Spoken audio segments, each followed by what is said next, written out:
안녕하세요. 39세 여성입니다. 나이가 많다면 많고 적다면 적다고 생각하고 있는 제가 이 나이에 수많은 경험을 하게 됐는데요.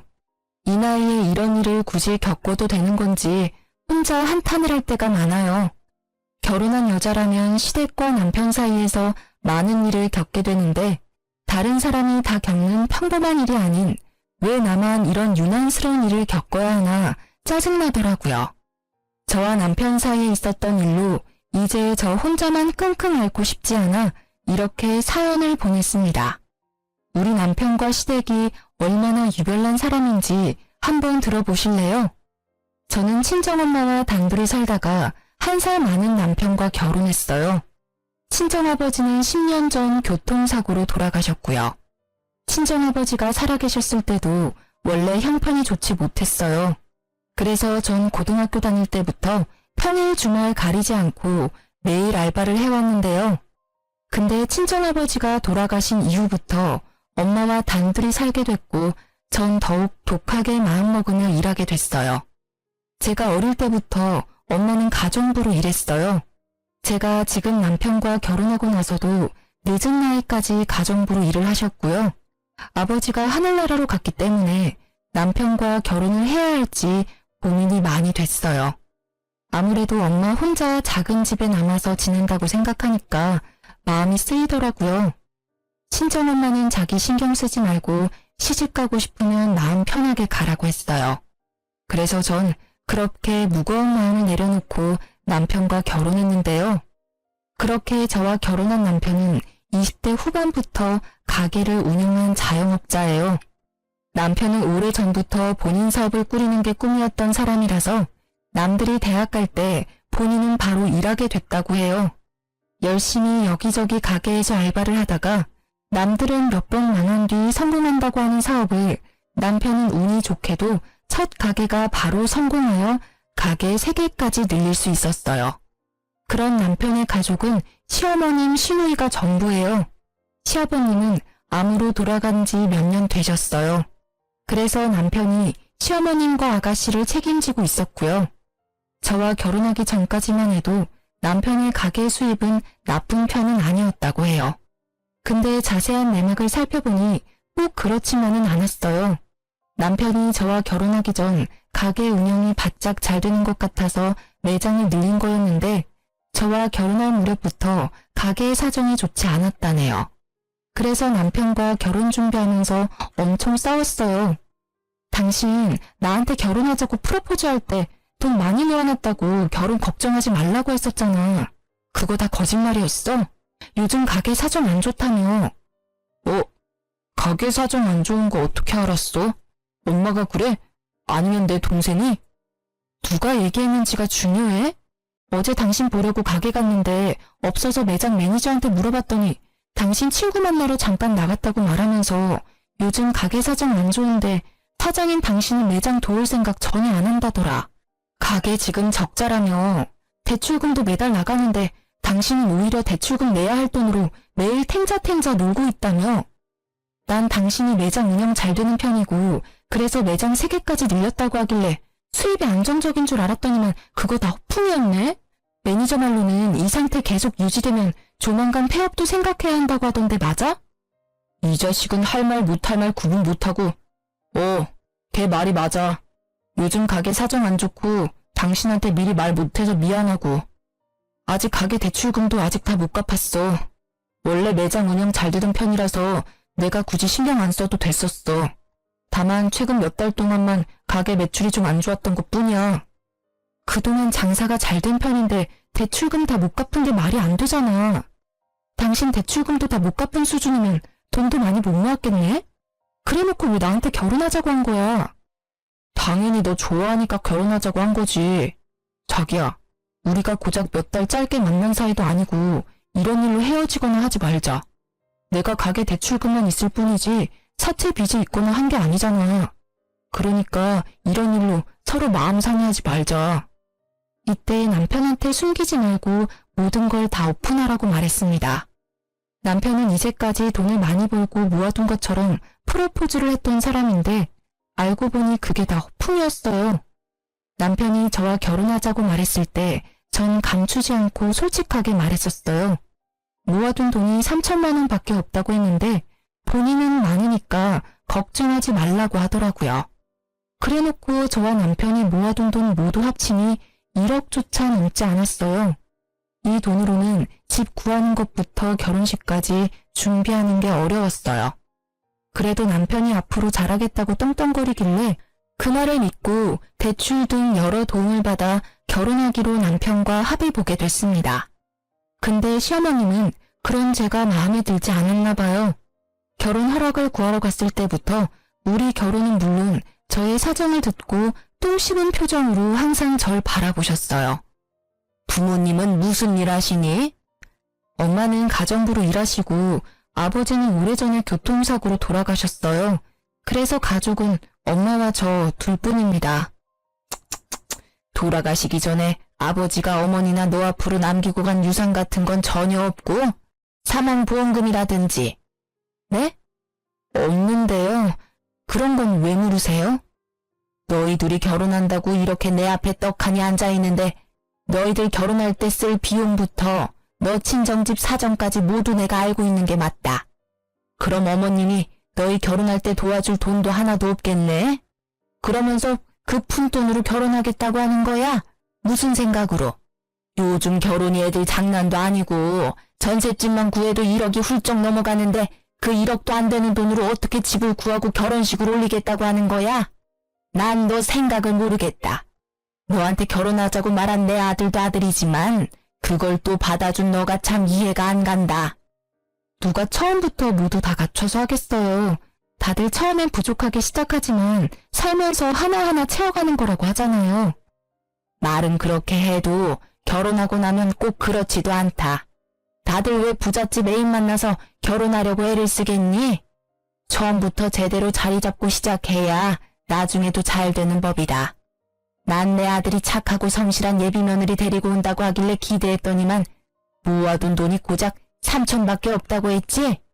고작 3천밖에 안 모아놨으니 당연히 그런 소리가 자연스럽게 나오지.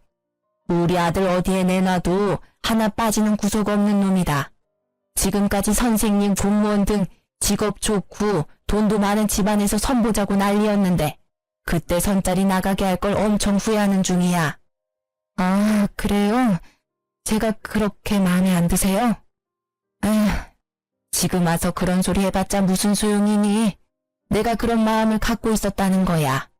돈 많은 처갓집에 장가가서 호강 누리면서 살길 바랬는데 그게 안 되니까 아쉬워서 그렇지 뭐.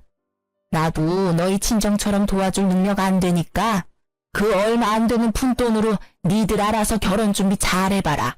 얼마나 잘할지 모르겠지만. 결혼 전부터 면전에 대고 제가 마음에 들지 않는다는 표현을 아끼지 않고 팍팍 하시더라고요. 사람이 바로 앞에 있는데도 이렇게 싫은 티를 많이 내시는데 결혼하고 나면 얼마나 못되게 굴까 걱정됐어요. 본인 아들만 최고라고 생각하는 어머님 때문에 속이 정말 많이 시끄러웠습니다. 돈 많고 직업 좋은 여자가 남편을 왜 만나겠어요? 그만큼 능력되는 남자를 만나겠죠. 제가 떵떵거릴 만한 직업을 갖고 있지 않고 돈도 많이 모아두지 않은 것도 사실입니다. 그렇지만 남편도 마찬가지로 저한테 허세만 떨었지 모아둔 돈 별로 없고 오히려 대출까지 다 못 갚은 상태라 차라리 빚 없는 제가 훨씬 괜찮다 생각했어요. 아무리 못난 사람이라도 자기 자식이 제일 잘나고 최고인 법인지 자기 아들 못난 건 생각 못하고 제가 부족한 것만 쏙쏙 골라서 보시더라고요. 제 앞에서만 본인 마음을 티낼 줄 알았는데 우리 친정엄마 앞에서까지 그럴 줄은 몰랐어요. 그래서 제가 많이 곤란하고 힘들었는데요. 상견례 자리에서 어머님의 행동은 정말 가관이었고 어른이 맞나 싶더라고요. 사돈, 애들이 결혼하고 나면 사돈이랑 제가 살면서 만나는 일이 얼마나 많겠습니까? 1년에 한 번조차 보지 못하는 사이가 바로 사돈지간 아니겠습니까?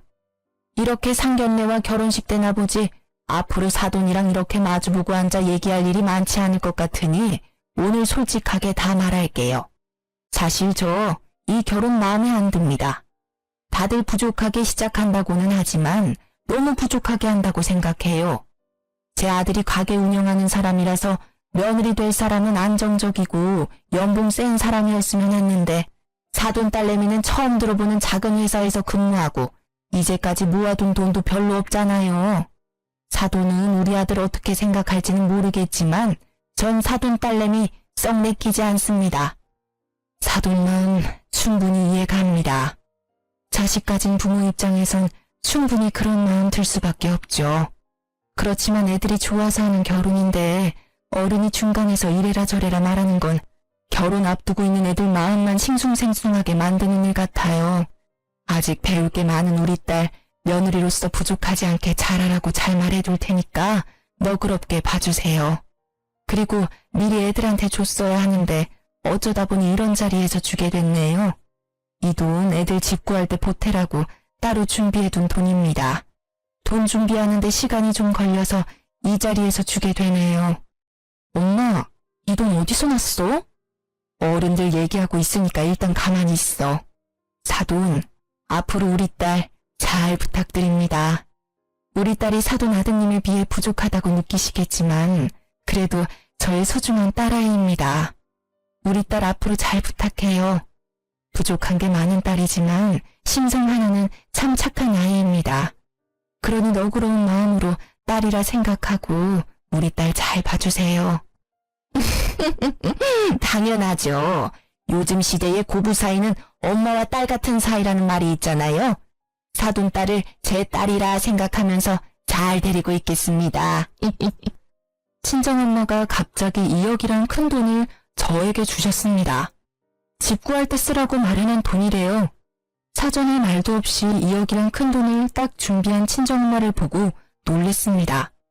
이렇게 큰 돈을 마련할 수 있는 형편이 아니라는 건 누구보다 제가 잘 알기에 2억이란 큰 돈을 꺼낸 엄마 보고 놀랬어요.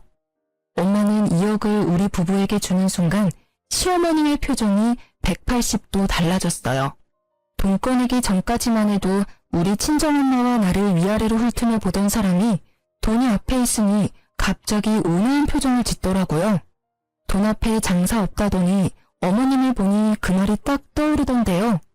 이렇게 가시적인 사람 실제로 보니까 소름 돋는다는 말밖에 나오지 않아요.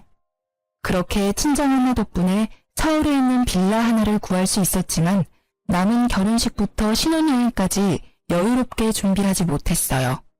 그래서 결혼식과 스드메는 최대한 가성비 좋게 준비했고 신혼여행도 해외가 아닌 제주도로 선택했어요. 집 구하고 신혼여행까지 다녀온 다음 시어머님께 인사를 드리기 위해 갔더니 어머님 행동이 상견례와 결혼식 때 모습이랑은 너무 달랐었어요.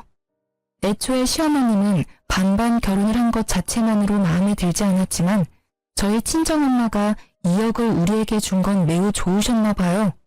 앞에서는 고맙다고 말씀하셨지만 막상 그 2억 돈으로 집 구할 때 공동 명의로 하지 않고 내 명의로 하니 그게 고가우셨나 봐요. 미자 너 그렇게 안 받는데 참 여우구나. 너 친정엄마가 주신 2억으로 집 구할 때 너 명의로 구입했다며. 두 사람 앞으로 평생 같이 살기 위해 결혼했으면 집도 공동 명의로 했어야지. 왜 내 아들 이름만 쏙 빼서 계약했니? 저희 친정엄마가 주신 돈이니까 당연히 그렇게 하는 게 맞다고 생각했어요. 그리고 어머님 말씀대로 이제 이 사람이랑 평생 같이 살 건데 집 명의가 누구 이름으로 되어 있든 그게 무슨 상관이에요. 엄마, 미자 말이 맞아. 집 명의 그게 뭐가 중요해. 이제 앞으로 계속 같이 살 건데. 그리고 그 집 구할 수 있던 것도 장모님이 2억 보태줘서 구할 수 있던 거잖아. 서울에서 그런 집 어떻게 구할 수 있겠어? 그러니까 엄마, 너무 명예에 집착하지 마. 이 멍청아, 너가 이렇게 나오니까 문제야. 너희 둘이 평생 함께 한다고 해도 사람 이름 모르는 거야. 만약 둘이 싸우고 쫓겨나면 그땐 어쩔 건데? 지금이라도 공동 명의로 바꿔. 아무리 부부라고 해도 그런 건 확실히 해야 하는 거야.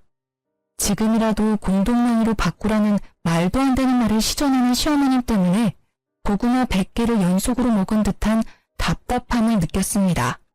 다행히 남편이 중간에서 그런 소리 계속할 거면 지금 집에 갈 거라며 저를 데리고 급히 나가준 덕분에 그 당시 안심할 수 있었고 남편을 믿을 수 있었어요.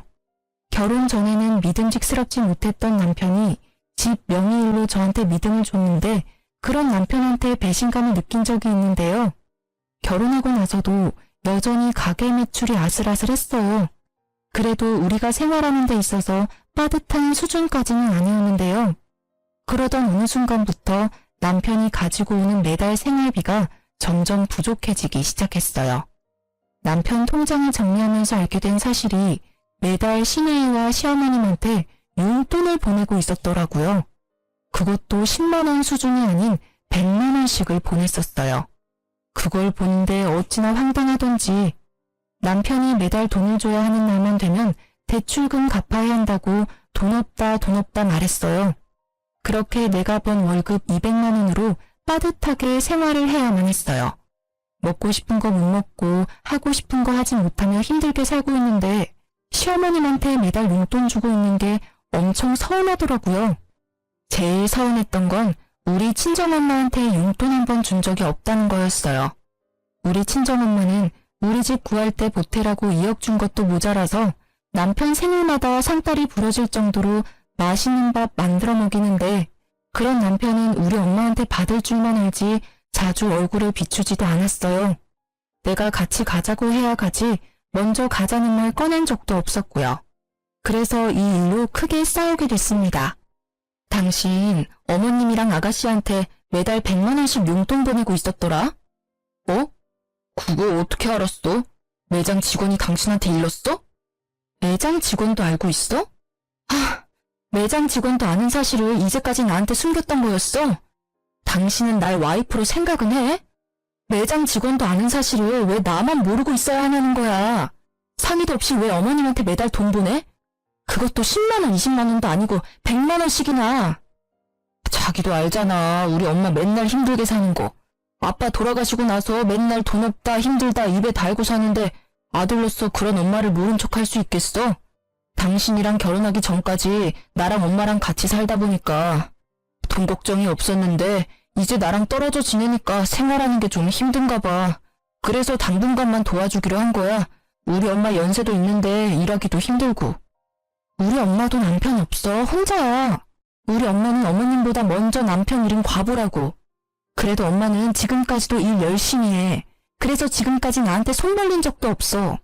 어머님은 우리 엄마랑 나이 차이가 얼마나 난다고 연세가 많아서 일을 못한다고 해? 어머님 아직 60대야. 내 친구 시어머님들은 정년퇴직 진작에 했는데도 집에만 있으면 몸이 간지럽다고 심심할 때마다 알바한다더라. 왜 남의 엄마랑 우리 엄마랑 비교해? 그리고 장모님은 원래 꾸준히 일해왔던 분이고 우리 엄마는 아빠가 돌아가시기 전부터 전업주부로 지내셨던 분이야. 어떻게 같을 수가 있어? 뭐가 달라? 남편이 없으면 일할 생각을 하는 게 당연한 거야. 집에만 있으면서 생활 어려운 아들한테 매달 돈 받으면서 지내는 것보다. 어머님 힘든 건 안쓰럽고 내가 하루하루 힘들게 사는 건 안 불쌍해? 자꾸 꼬투리 잡지 마. 내가 술 마시면서 엉뚱한 곳에 돈 쓴 것도 아니고 엄마한테 용돈 몇 번 준 건데 그걸 왜 자꾸 시비 거냐고. 용돈 몇 번? 시비? 당신 말 그런 식으로 할래? 어머님한테 한두 번만 준 게 아니니까 하는 말이잖아. 당신 앞으로 어머님한테 매달 돈 보내기만 해봐. 알아서 해. 이번 달은 이미 어머님한테 돈 보냈으니까 어쩔 수 없고 다음 달부터 그 돈 나한테 줘. 지금 생활 자체가 빠듯해서 적금도 못 들고 있는데 차라리 그 돈으로 적금을 들어야 되겠어. 남편이랑 돈 문제로 자주 싸웠어요. 하지만 달라진 건 없었어요. 한두 달은 어머님께 용돈을 주지 않는 것 같았지만 뒤에서 몰래 주는 걸 몇 번 들킨 적이 있었고 우리 엄마한테 직접 안부 전화를 하거나 찾아가는 일도 없었고요. 아들 같은 사위가 되겠다고 했으면서 아들은 개뿔. 동네 이웃 아줌마 아들보다 우리 엄마를 더 안 챙겨요. 남편이 이렇게 돈 문제로 실망을 계속 주다 보니 남편한테 숨긴 사실 한 가지가 있는데요. 남편이랑 결혼한 지 3년 차가 되었을 무렵 우리 외할아버지가 돌아가셨어요. 저는 그 소식을 듣고 깜짝 놀랐어요. 왜냐면 제겐 외할아버지가 없는 줄 알고 살아왔거든요. 사실 40년 전 엄마가 결혼할 당시에 외할아버지가 가난한 아빠를 크게 반대하는 바람에 엄마는 결국 할아버지랑 연을 끊고 살았다고 해요. 아빠가 죽기 직전에 처음 연락을 드렸지만 그는 장례식도 가기 싫다는 말에 엄마는 마음 깊이 상처를 받아 저에게 외할아버지란 존재도 알려주지 않았다네요. 그런데 그런 외할아버지가 상태가 위독하다는 연락을 받았고 엄마는 30년 만에 처음 병실에 누워있는 외할아버지를 만난 거였죠. 할아버지가 암 때문에 투병 생활을 하고 있었고 몇 년 동안 병원에 있었다고 해요. 엄마는 그런 할아버지 앞에서 펑펑 우셨어요. 일주일 뒤에 할아버지가 돌아가셨고요. 할아버지 유일한 자식인 엄마는 할아버지의 전 재산을 상속받게 됐는데요. 할아버지는 총 30억이 넘는 재산과 서울 중심에 있는 큰 상가 건물 한 채를 갖고 계셨어요. 그걸 모두 엄마가 상속받게 된 거였고요.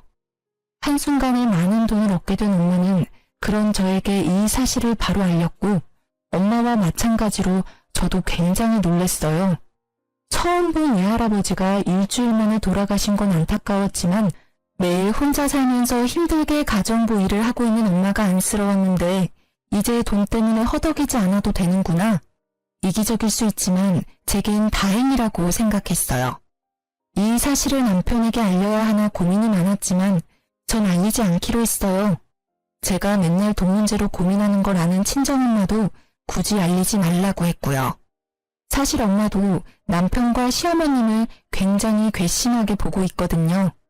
시어머님은 우리 결혼할 때 도와준 거 하나도 없으면서 정작 우리 엄마한테 이것저것 바라는 눈치였고 게다가 남편보다 내가 아래인 것 마냥 대하는 어머님의 태도가 마음에 들지 않았다고 했어요. 그리고 남편도 날 평생 책임질 것처럼 데려가 놓고 정작 시어머니만 챙길 뿐 고생은 제가 다 하고 있으니 속상하다고 매번 말씀하세요. 그런데 어느 날 오랜만에 본 엄마의 낯빛이 유독 어둡고 요즘 몸에 기력이 없다고 하셔서 대학병원에 데려가 종합검진을 받게 해드렸는데요. 의사 말로는 신장 기능이 너무 떨어져 있어서 당장 혈액투석을 준비하자고 말씀하셨어요. 엄마가 외가 쪽 대대로 신장이 좋지 않다는 건 알고 있었는데 이렇게 빨리 안 좋아질 줄은 전혀 몰랐다며 저도 그렇고 엄마도 너무 속상해하셨어요. 친정엄마가 아프다고 하는데도 남편은 여전히 친정엄마 보러 갈 생각을 안 하더라고요. 그런 남편을 볼 때마다 얼마나 정이 떨어지던지. 친정엄마가 아프다는 소식을 들은 저는 일을 그만두고 간병인 대신 보필하게 됐어요. 남한테 엄마를 맡기는 건 너무 불안하더라고요. 그리고 제 마음도 좋지 않고요. 그래서 제가 매일매일 엄마 옆에 있기로 했는데 남편은 그게 마음에 들지 않는 모양이에요. 매달 돈을 벌어오던 내가 엄마 옆에서 간병을 한다고 하니까 그게 싫었던 것 같아요. 그래도 남편은 반대하진 않았어요.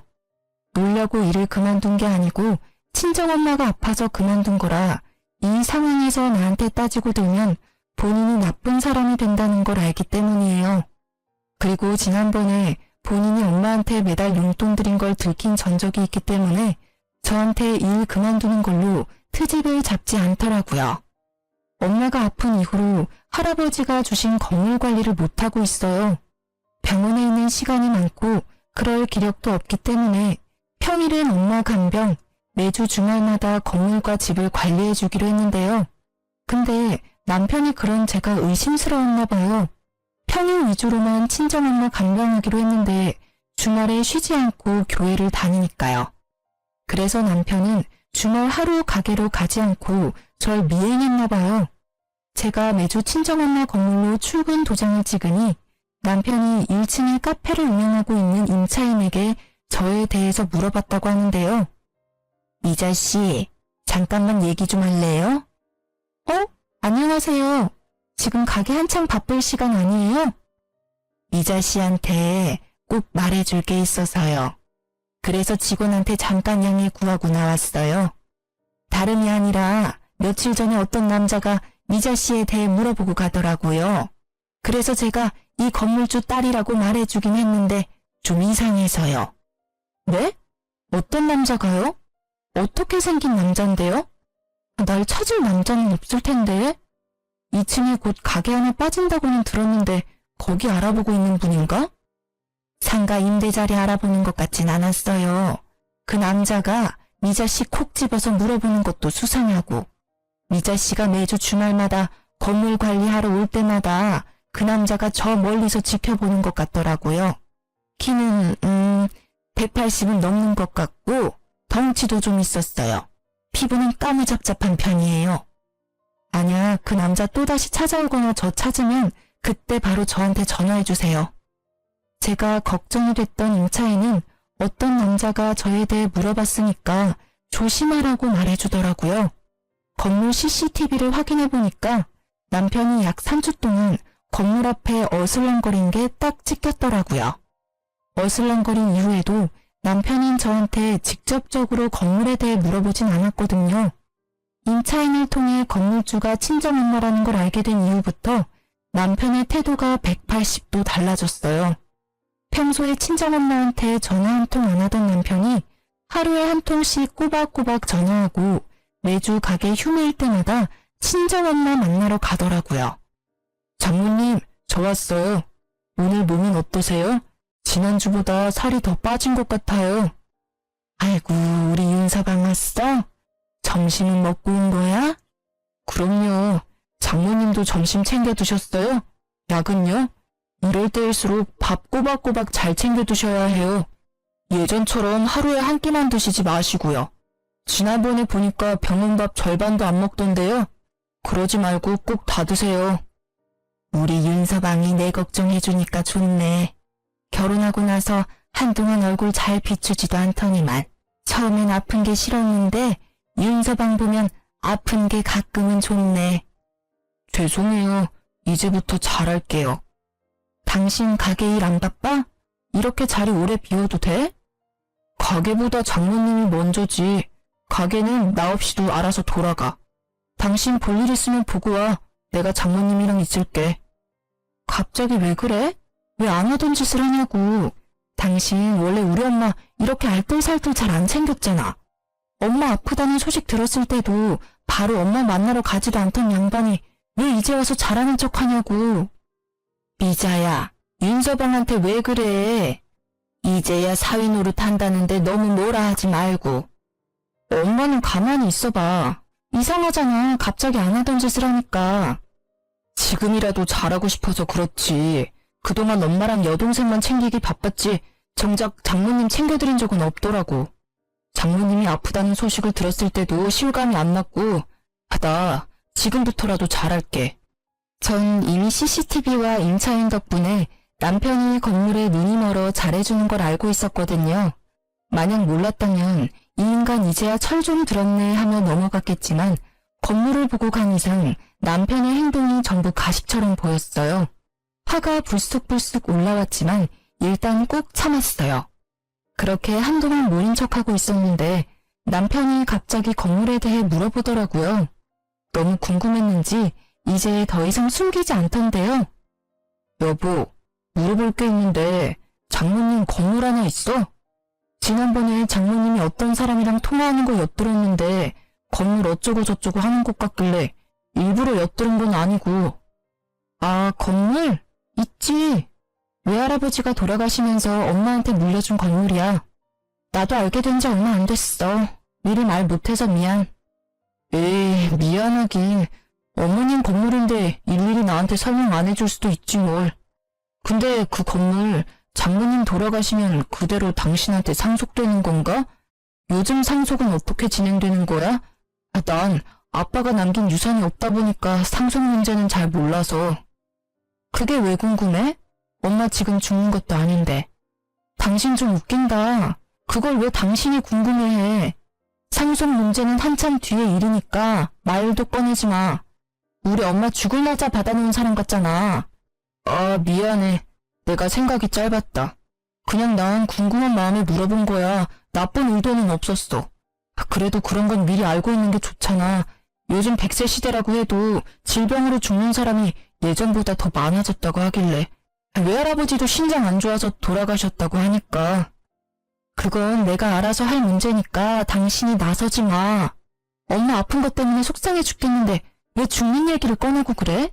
당신 우리 엄마 건강보다 건물이 중요한 거야? 아니야. 나도 장모님 충분히 걱정돼. 이제 건물 얘기 그만 꺼낼게. 내가 괜히 소몰된 것 같고 그렇네. 남편은 뻔뻔하게 우연히 건물에 대해 알게 됐다고 거짓말을 하더라고요. 그래서 저도 일부러 말을 아꼈어요. 근데 남편은 우리 엄마 건강보다 건물이 중요한지 건물 상속 문제에 대해서 묻기 시작하더라고요. 마치 엄마가 죽은 날짜 받아놓은 사람처럼 말이에요. 울컥한 저는 남편한테 언성을 높였는데 남편은 바로 미안하다고 사과를 하더군요. 옛날 같으면 내가 이렇게 화를 낼 때 남편도 같이 맞대응하는 편이었어요. 근데 지금은 절대 그렇지 않아요. 내가 화내면 바로 수긍하고 미안하다고 바로 사과를 하더라고요. 최대한 제 신경을 건들지 않으려고 참는 것 같았어요. 그런 남편을 볼 때마다 원래 이렇게 개선적인 사람이 있나 배신감이 들더라고요. 그러던 어느 날 남편이 먼저 잠든 밤이었어요. 한동안 마음이 편치 않아 잠을 깊이 못 잤어요. 엄마 걱정 때문에 마음 편치 않는데 남편이 자꾸 옆에서 짜증나게 하다 보니 예민해져서 불면증이 찾아왔었거든요. 남편이 먼저 잠들고 전 누워서 뒤척이고 있는데 갑자기 남편 핸드폰 문자 알림 진동이 울렸어요. 이 늦은 새벽에 남편한테 연락할 사람이 없다는 걸 알고 있기 때문에 어떤 사람이 이 늦은 시간에 연락했는지 궁금했어요. 원래 남편 핸드폰을 보거나 하지 않는 편인데 왠지 이날따라 꼭 보고 싶더라고요. 그렇게 남편 핸드폰을 확인했는데 충격적인 문자 내용을 확인하게 됐어요. 그건 바로 시어머님과 남편이 나눈 문자 내용인데요.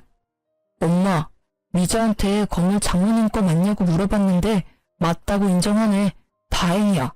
건물이 10층을 훌쩍 넘는 건물이던데 부동산에 물어보니까 그 건물 엄청 비싸. 잘 됐다. 처음에 미자랑 너랑 결혼한다고 했을 때 얼마나 싫었는 줄 알아? 없는 집안에 태어난 계집애랑 결혼한다고 해서 걱정이 많았는데 너랑 미자 결혼 안 시켰으면 큰일 날 뻔했다. 장모님 언제 돌아가실까? 하루라도 빨리 죽어야 미자가 건물 상속 빨리 받지. 건물 상속 받으면 1층에 있는 가게 하나 내보내고 그 자리에 내 가게 하나 차려야겠다. 지금 2호점 가게 월세 너무 비싸거든. 마누라 복 없는 줄 알았는데 이게 웬 떡이야? 그러게 말이다. 나도 며느리 복 없는 줄 알고 머리 아팠는데 그게 아니었어. 아들, 미자가 상속받으면 우리 집도 고급 빌라로 이사가게 부탁 좀 해봐. 지금 살고 있는 집 너무 오래돼서 인테리어 공사라도 해야 하나 걱정했는데 나중에 너가 대신 물어봐줘. 그리고 미자 신경 건드리지 말고 장모님한테 잘해. 그래야 나중에 콩고물 하나라도 더 떨어지지. 그리고 사돈은 아프다면서 명줄이 왜 이렇게 길어? 죽을 거면 하루라도 빨리 죽지. 에휴. 엄마, 걱정하지 마. 그 건물 미자가 상속받는다고 해도 그 건물 내 건물이나 마찬가지라 엄마가 하고 싶은 거 마음껏 해도 돼. 그러니까 돈 펑펑 쓸 준비나 하고 있어. 외가 쪽에 유전적으로 신장이 안 좋다네.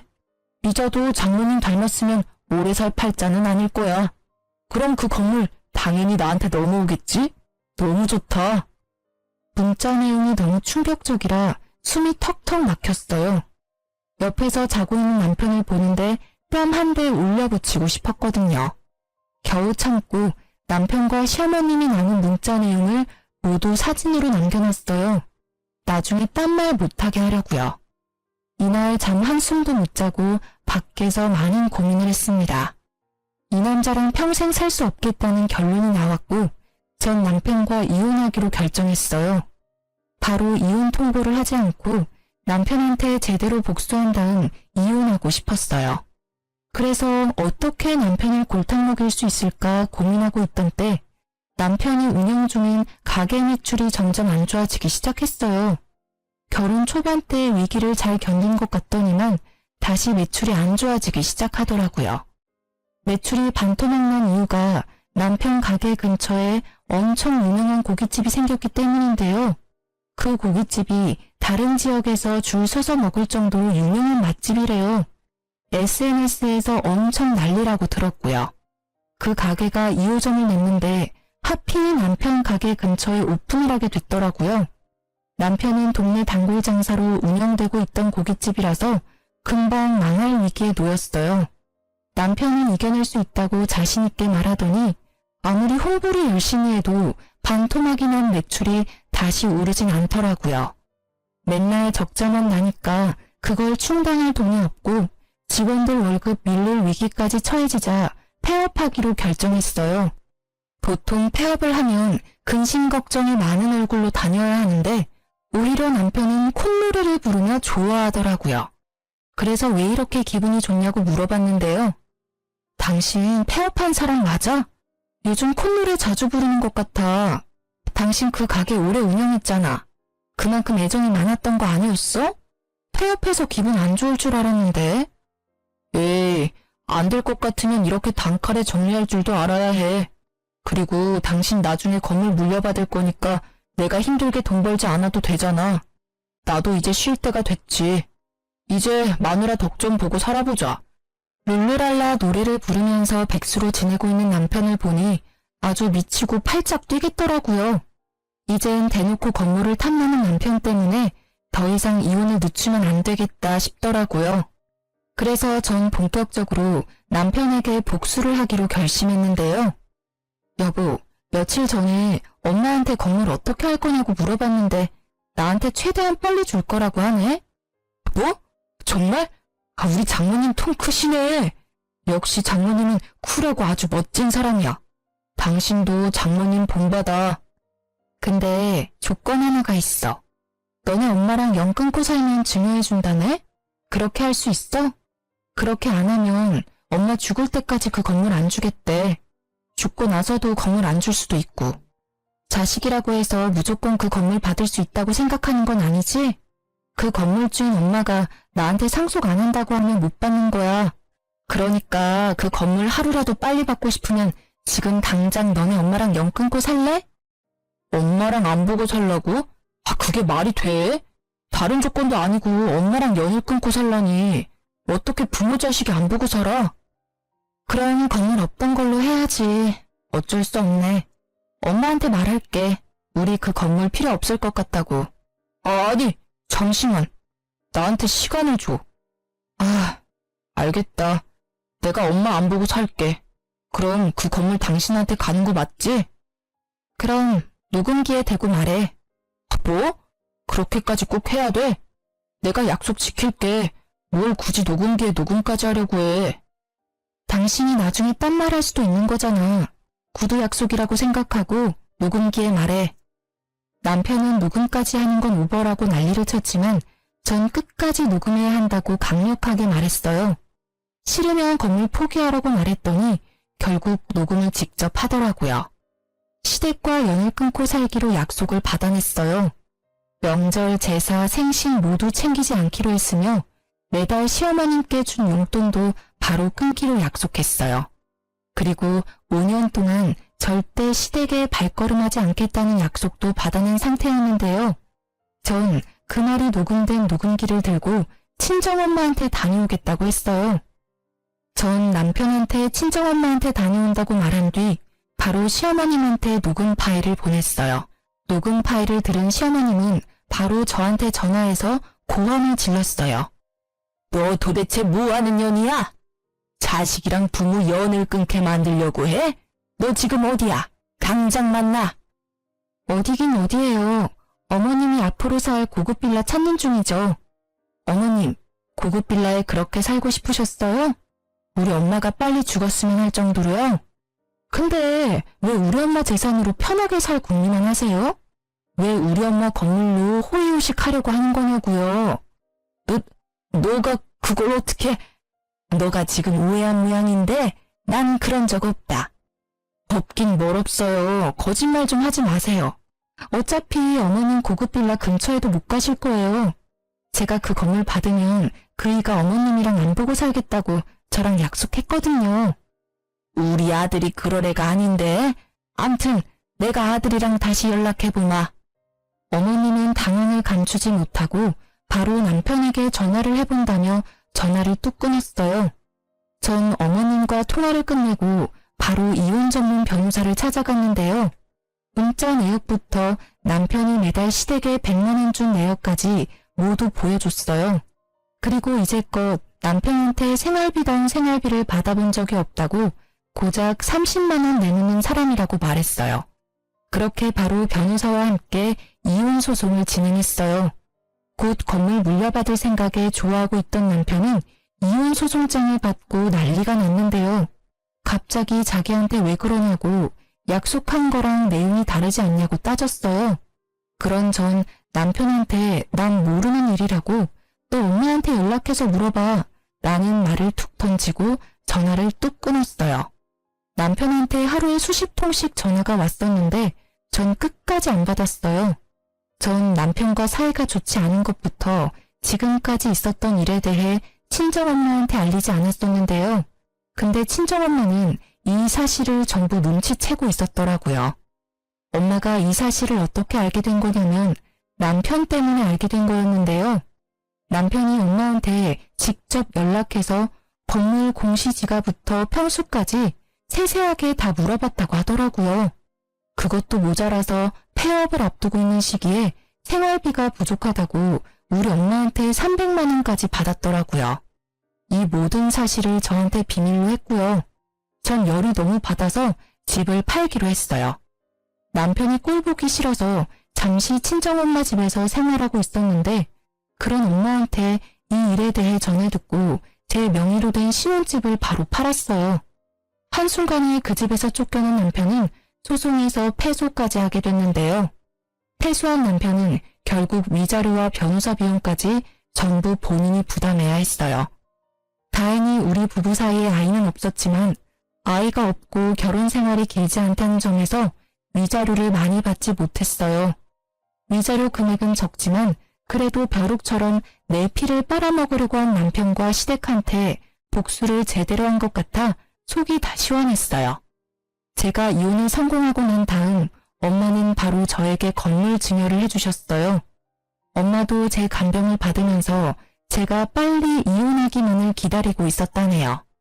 건물 소유자가 바로 바뀌면서 전 건물 청소해줄 아줌마를 2명 구하기 위해 구직 사이트에 공고를 올렸어요. 공고를 올리고 바로 1시간 뒤에 여러 이력서와 연락이 왔었는데요.